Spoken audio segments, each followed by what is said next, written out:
All right, hello friends, Kendra here. Welcome back to my channel.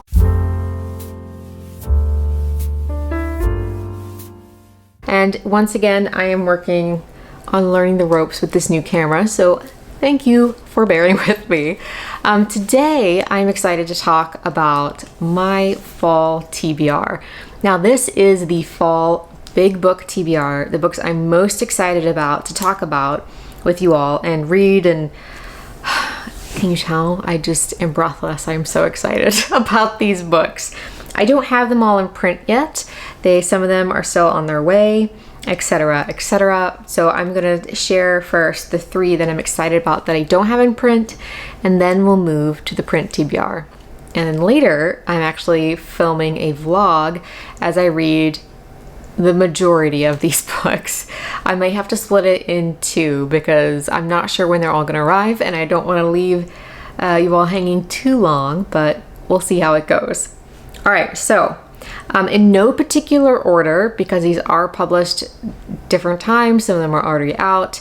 My number one anticipated book of fall is from my favorite author, and that is Let Us Descend by Jesmyn Ward. As many of you know, Jesmyn Ward is just incredible. My favorite, Salvage the Bones, is still probably my favorite book from a living author. I absolutely adore Jesmyn Ward's work. This book is not set in recent times Mississippi Delta. This is actually set around New Orleans, and it's a historical novel set before the Civil War, and I believe it's about a young woman named Annis. And Annis is born an enslaved woman. Her dad is the white slave owner who owns the plantation, etc. And so it's about her life. One of the things I've done the last few years is read as little of blurbs for books as possible, and when it comes to an author I know I'm already going to enjoy, that is my default. So apologies in advance, but I will link all of the books down in the description box if you would like to go read their blurbs, because, I mean, of course. All right, so another one I don't have yet is a book by Emma Donoghue, and that is her take on Anne Lister, and that's Learn by Heart. So Anne Lister lived around, let's see, I think the book starts around 1805. So Anne Lister is a historical lesbian who had diaries that were written in code, but once they cracked the code were quite salacious. And if you've seen Gentleman Jack on HBO, that is Anne Lister, and Anne Lister was quite the rake of her time, and she eventually found her wife, and they took sacrament together, and considered them married basically. But from what I can tell, this is from Eliza's perspective, and I don't know if Eliza is the girlfriend or the wife. I am not sure. There's lots of stuff going on, and Emma Donoghue and lesbians tend to be a great mix, so we will see what happens with that one. Oh my goodness. Okay, so the next book is a book by Ron Rash, and that is The Caretaker. Ron Rash is a legend in the Appalachian literature space, and his last novel came out several years ago. He's had short stories and poetry. I can't remember if it was like a reissue or whatever, but it's been a long time since we've had a novel from Ron Rash. He wrote like Serena, I think is probably his most famous book, and so he just is a very prolific, celebrated Appalachian author from North Carolina. So The Caretaker is a historical novel set in the 1950s, and it's about members of this town who go and fight in the Korean War. I don't know anything else about it. I don't want to read anything else about it. I'm worried about spoiling it for myself, but that book is on its way, and it was supposed to arrive today, but unfortunately it didn't. I guess it's gonna arrive next week. I don't know. I'm very anxious to start it, as you may have gathered. Ron Rash is an incredible author. All right, so those are the books I don't have in print, in physical form.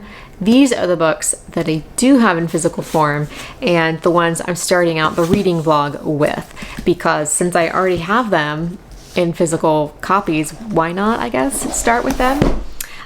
All right, so first up is Happiness Falls by Angie Kim. I read Miracle Creek by Angie Kim and really enjoyed it.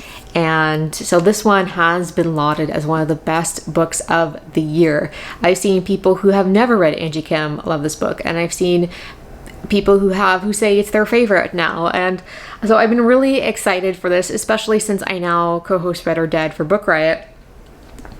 This book is so far, I actually just started it, so it's so good. So it is about a family where you have a white dad and a Korean mother, and they are both, from what I understand, have academic backgrounds and studying different things. But for the last several years, the dad has been a stay-at-home dad, in particular to care for their youngest child, Eugene.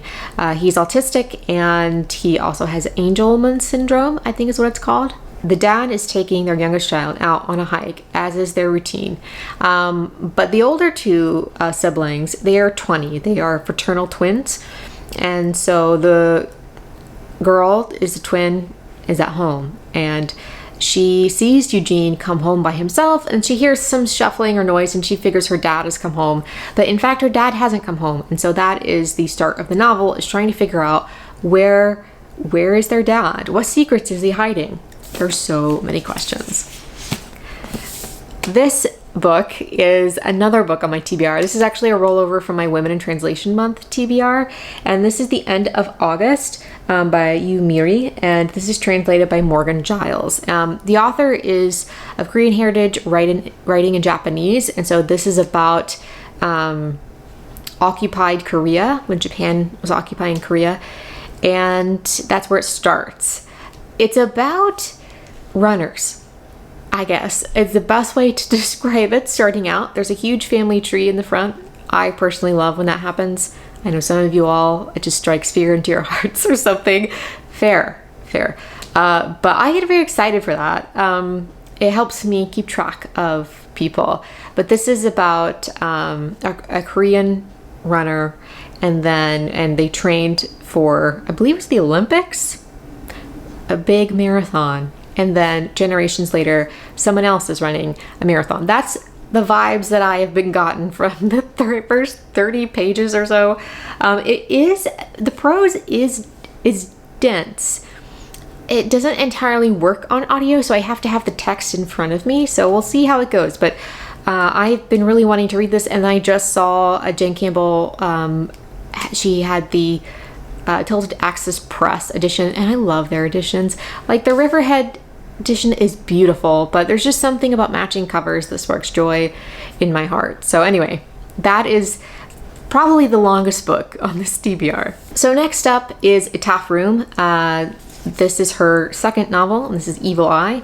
This is about a young woman who has escaped her childhood living in Brooklyn and is now living in North Carolina. The author lives in North Carolina, and so I'm very excited to see what she does with this. I don't want to know anything else about this book, but again, it will be linked down in the description box.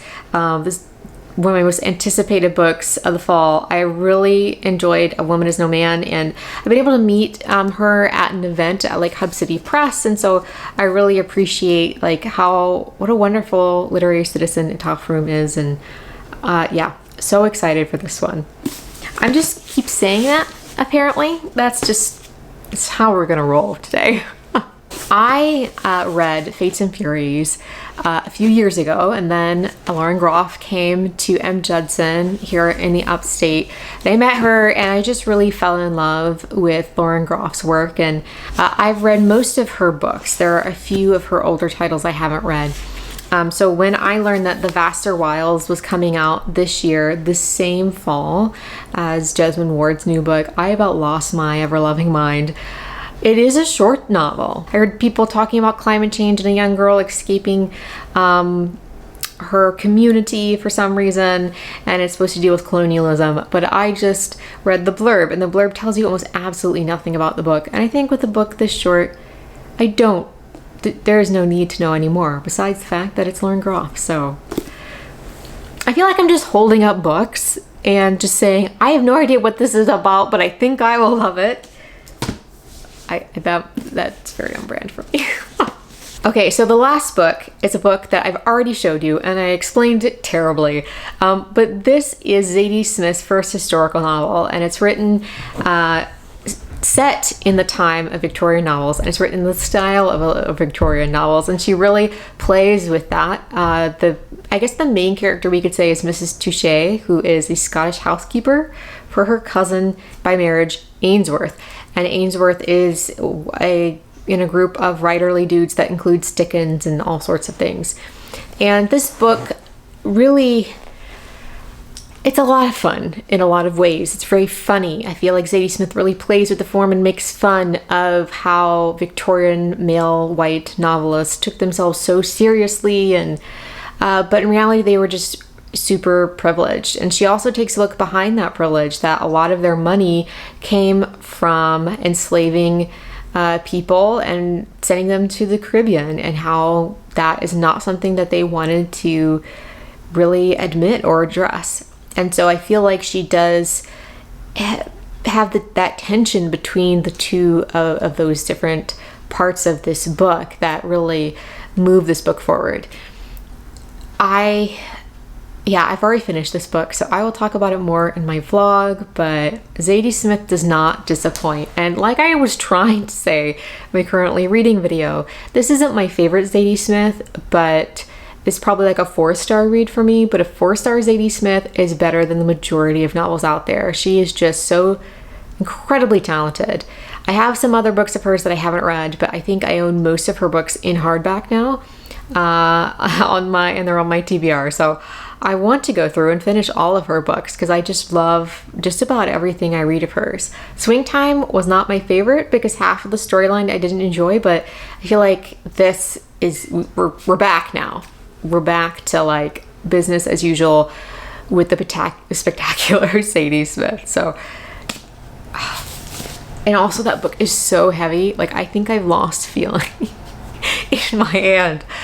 Oh my goodness. Okay, well, that's it for my fall TBR, big books TBR, etc. What is on your list for your fall TBR? Do you have a big books list? Are you anticipating some of these books? Have you read any of these books? Again, please don't tell me if you hate one of these books. You know, I don't need to know about that. But if you enjoyed any of these books, let me know. And then in the vlog, when I do read these books, you can tell me how much you hated them. That's fine. But we're gonna hold off until then. No spoilers. All right, I think that's it. Now I'll talk to you all later.